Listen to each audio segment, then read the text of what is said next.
Some new video of Hillary Clinton emerged. This is from 2012 here. Let's see what she had to say about TPP back then.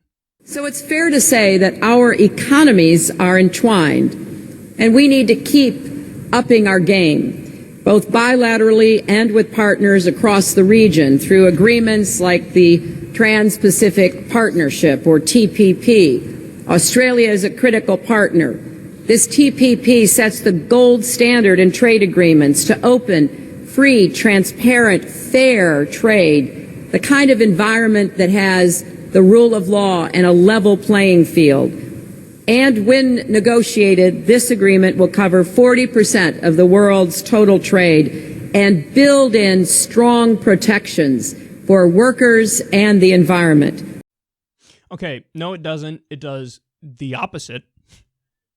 But did you catch it in the middle there? She called the TPP the gold standard of trade deals.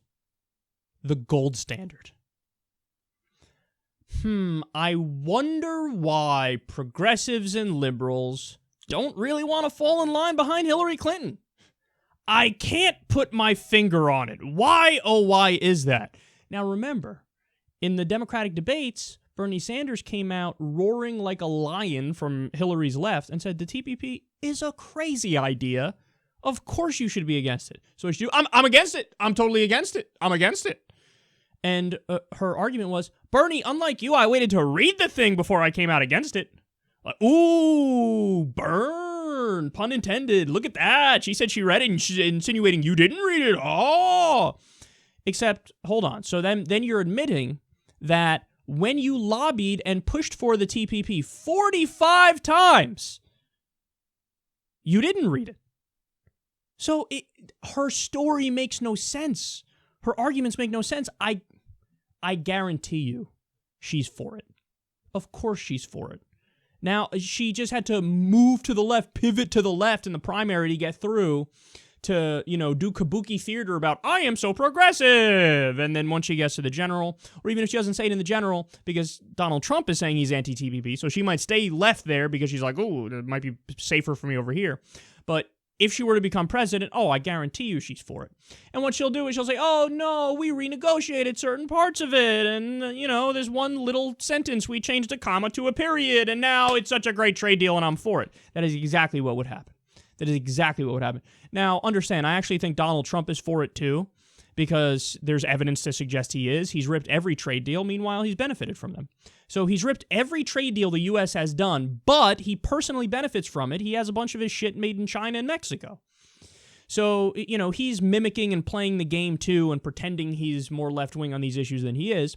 But so is Hillary Clinton, and it's obvious. She just called TPP the gold standard. Now, why is it that, because a lot of people who don't know the details and the specifics and the provisions of TPP, they're like, why? I don't get what the whole big deal about this is. Why is this such a big deal? Why are progressives and liberals so strongly against the TPP? Okay, here's your answer, because it's crazy not to be. So here are a few things in the TPP.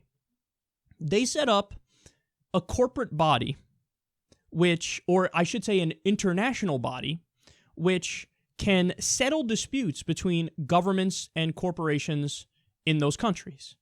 So the idea is you can have some multinational corporation set up shop in a third world country. A third world country might say, hey, you know what? You're actually polluting our rivers or doing this thing wrong or that thing wrong. You're not abiding by our regulations. We're going to pass new regulations, stronger regulations to make sure you abide by it. Well, under the TPP, the corporation can sue the government and say, we disagree. You disagree? What do you mean? That's the way it works. If a government passes a law, the government represents the people, you need to abide by that.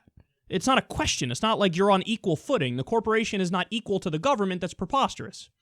But no, under the TPP, they say, wait, well, that's when you have this hearing, the hearing in front of the international body that determines whether or not the corporation or the government is correct. And who ends up picking out who's on that international committee? The corporations. Oh. So you can forget your pesky laws in your third world and second world countries to try to protect from the corporatocracy taking over.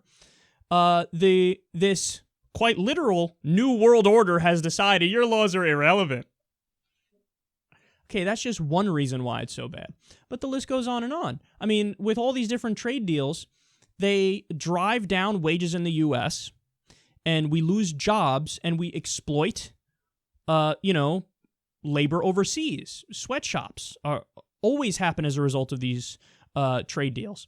The U.S. workers can't compete with countries that can pay people 60 cents an hour to do something. So obviously the corporations are going to ship the jobs over there because they can get away with it. But we can have laws on the books that say, no, you have to, you'll be penalized with a fine or a tax if you send your jobs overseas. So we'll make it worth your while to keep the jobs here and pay people a living wage and give people, retirement benefits and health care benefits and all this different stuff.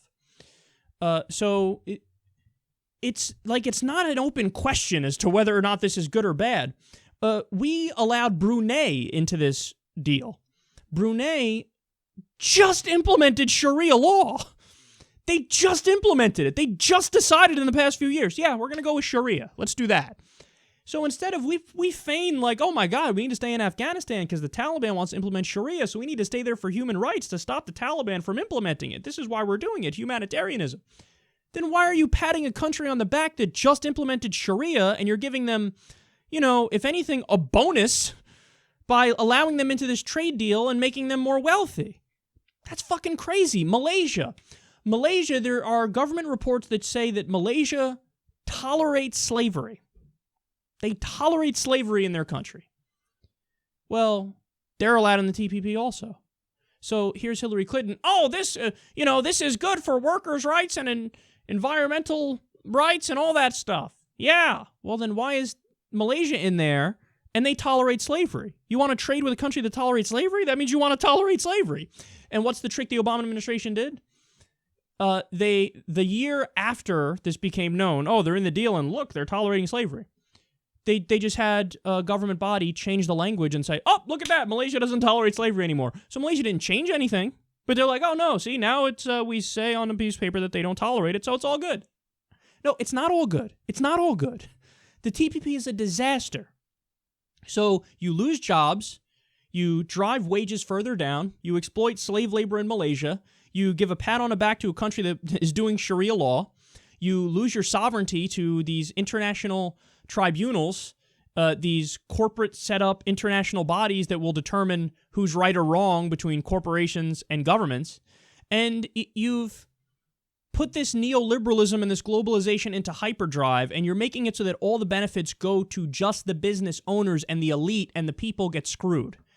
Again, I wonder why people aren't happy to fall in line, people who are Bernie supporters are happy to fall in line behind Hillary Clinton, because her positions are honestly comically stupid and transparent to the point where we know you're not representing us. It's not even close.